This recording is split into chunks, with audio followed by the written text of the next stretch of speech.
Pour cette rentrée, Canal 9 démarre bien la nouvelle saison sur Marseille, notamment avec un scoop orchestré par une palette de têtes d'affiches telles que Gérard Depardieu, Daniel Prévost ou encore Atmen Khelif. Et tout cela pour la promotion du nouveau film L'Invincible de Frédéric Bert.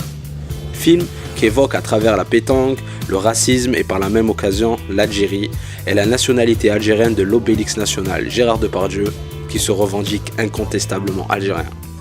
Notre équipe était présente. Merde, y'a pas grand-chose. Ben la messe est dite, hein, comme on dit. Ouais, on ferait bien la dernière, hein. On n'aime pas gagner par forfait. Oui, mais il faudrait que je trouve un nouveau partenaire. Qui tout double, ça vous va? Je voulais raconter la pétanque parce que la pétanque est un théâtre. C'est un petit théâtre où il y a les dominés, les dominants, où il y a ceux qui vont perdre et ceux qui vont se faire arnaquer. Et à partir de ça, je voulais raconter aussi ces joueurs, quand ils rentrent chez eux, c'est quoi leur vie? Pourquoi s'appliquent-ils justement à mettre toute leur force et toute leur conviction dans un jeu qui peut paraître assez ridicule. Et après j'ai un peu gratté, j'ai voulu raconter mon histoire à travers ça, et c'est parti de là. On échafaude toute une histoire et on arrive à raconter les coulisses de joueurs de pétanque. Et vous là, comment vous vous appelez? Mokhtar, je m'appelle. Mais tout le monde, il m'appelle Momo. Vous savez jouer à la pétanque, monsieur Momo? C'est difficile, hein? Mais non, c'est simple. Hein. S'il arrive, je me la coupe. Putain, c'est quoi cette embrouille? Allez les mecs, il faut cracher au bassinet maintenant. Allez, fonce! Dans le baba, ils l'ont eu! Ah, satané boule. T'en es encore là? Maman, je suis sur un gros coup, là. Une grosse affaire. Je la connais, ta grosse affaire. Jackie, si pour finir au RMI comme lui... Qu'est-ce qu'il y a? Monsieur Depardieu, qu'est-ce que vous avez... Monsieur Prévost.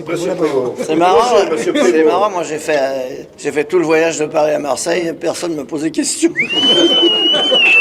Ah oui, quoi. Je m'en fous en plus, hein, je m'en fous, hein, je vous dis franchement. Hein. Je m'en fous parce que je pense qu'ils ont très très bien répondu. Et puis le personnage de Martinez, c'est ce que je vais vous le décrire, il est exactement ce qu'il est dans le film. Donc c'est-à-dire, il est tout le monde, vous et moi, et c'est le truc ordinaire surtout. Peut-être tellement bien, eux, c'est des vrais exemples. Ben voilà. Donc c'est ça le truc en chacun de nous, c'est comme ça. Qu'est-ce que tu fais? Ben, pour moi c'est histoire d'adulte. Bon, on la tricote un peu, mais c'est cette histoire-là, et c'est pour ça que je dis sans arrêt que c'est un film sincère. À partir du moment où vous croyez, et puis en plus vous croyez, vous êtes ému par le personnage. Vous êtes ému et vous voyez ce qui se passe. Est-ce qu'il va réussir à faire quelque chose quand même? Est-ce qu'il va se sortir de tout ce marasme? Voilà, ben c'est ça qui m'a ému. Il a été difficile à jouer parfois le personnage? Non, jamais. Non, je suis un acteur professionnel. Oui, c'est dans le sens du rôle du personnage. Mais c'est quoi le personnage pour toi? Le personnage raciste. Raciste, tu sais que tout le monde est raciste là maintenant. Bon alors ils sont tellement... C'est facile d'être raciste. Regarde maintenant, tu dis, ah, la fiotte, ça y est, t'es homophobe. Tu dis, oh, tu peux même pas prononcer un mot. Suivant. Le couscous. Oui. Mademoiselle Ferlet, notre ami est maghrébin. C'est pas une raison pour l'appeler le couscous. Qui est d'accord pour qu'on le prenne? Il y en aura des meilleurs. Capable de chanter la Marseillaise. Oudali, il est arabe. Mon sponsor, il vient de Dubaï. Y a pas un petit rapport, là, arabe, Dubaï, arabe? Vous le prenez. Je vais t'intégrer, moi, tu vas voir.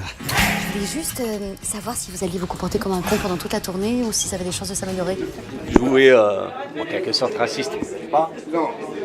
Est-ce que vous avez accepté de suite ou juste pour dénoncer justement? Non, mais tout de suite, bien sûr, tout de suite. Parce que ce qui est important, c'est de dénoncer et de jouer ce genre de personnage qu'on a rue. C'est la vérité, tu vois ce que je veux dire? Ça, c'est le climat. Mais le climat a toujours été comme ça, bien sûr. Mais c'est pas... Bien sûr, j'accepte tout de suite. Il a mis la bête qui était très belle, quoi. Et puis ce qui m'a ému, c'est simplement, comme il a dit, autour d'un petit théâtre qui sont les boules, comment dire, de se retrouver dans une sorte de vie où il y a une intégration qui est difficile à passer. Et puis c'est surtout la connerie du monde dans laquelle on vit. Aussi bien des journalistes que des politiques, que de tout ce qui se passe ici. C'est un peu l'image de la France? Je pense, oui. Puis toujours en séjour irrégulier. Momo s'en va. Ça vaut mieux pour tout le monde, hein. C'est comment l'Algérie? L'Algérie, si t'aimes ni picoler, ni baiser, ni sortir le soir, c'est super. Je viens pour Momo. Qui se démerde, c'est plus mon problème. On sent chez vous un vrai sens profond d'amitié. Comment vous vous appelez? Mokhtar, je m'appelle. Mais tout le monde, il m'appelle Momo. Pourquoi vous avez choisi justement l'Algérie? Parce que je suis algérien, moi. Moi, je suis d'origine algérienne et je voulais raconter un pays que je connais, où ma famille est née, où ma famille a après immigré en France, d'où elle est partie, et je voulais parler de l'Algérie. Et puis c'est mieux quand même que les Tunisiens, regardez la Palme d'Or. Je trouve que ce qui se passe entre la France et l'Algérie, ils ont une histoire très très forte, et je voulais raconter cette espèce de... Moi j'avais envie de crier une espèce d'amour à la France, et avec ce pardon presque dissimulé des deux côtés, quoi. Je trouvais ça bien de raconter ça. Puis l'Algérie, il y a une fierté quand même. Oui, l'Algérien est fier. Voilà. Je voulais des personnages qui lèvent la tête, et le personnage de Momo devait s'affirmer, donc il devait être... Excusez-moi, il y a 2 Algériens ici. Oui. Trois. T'es algérien aussi. Moi, j'ai mon passeport aussi. J'ai la double nationalité. Élevé par l'Algérien. Il a la double nationalité. J'ai appris le français par l'Algérien. Voilà. Tu es algérienne aussi, non? Ouais. Bah oui, bien sûr. Une dernière question, s'il vous plaît, après on va passer aux radios. Radio, pourquoi? On n'a rien de cassé. Merci.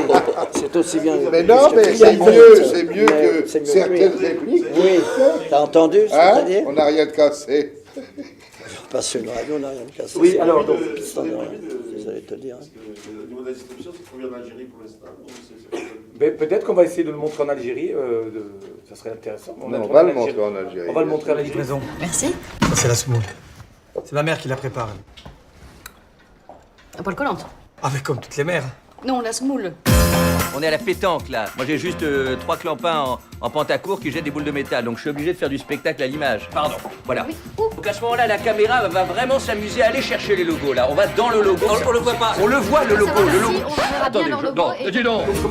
Cette idée de devoir choisir quand on vit en France et qu'on est d'origine algérienne, être l'un ou l'autre me semble être une idée absurde, que quand on est algérien, on le reste toujours. Voilà, et donc moi c'est un pays que j'ai très terriblement envie de découvrir. Je vous remercie. On va parler de l'Algérie. Combien de temps vous êtes pas retourné en Algérie? Alors, je suis pas allé depuis, j'ai eu mon passeport, ça fait, je sais pas, 7 ans. Je vais repartir avec Gérard. Si, Avec plaisir. Un mot pour les compatriotes. Oui, un seul mot. Vive l'Algérie. Merci. Non, monsieur, je crois que vous vous êtes trompé de fil, c'est de l'autre côté. Je voudrais être algérien. Algérien, soyez tranquilles, messieurs, parce que vous restez fiers. Et soyez comme vous êtes. Et surtout, ne tombez pas dans les travers stupides d'un autre pouvoir. 1, 2, 3, viva. Viva l'Algérie.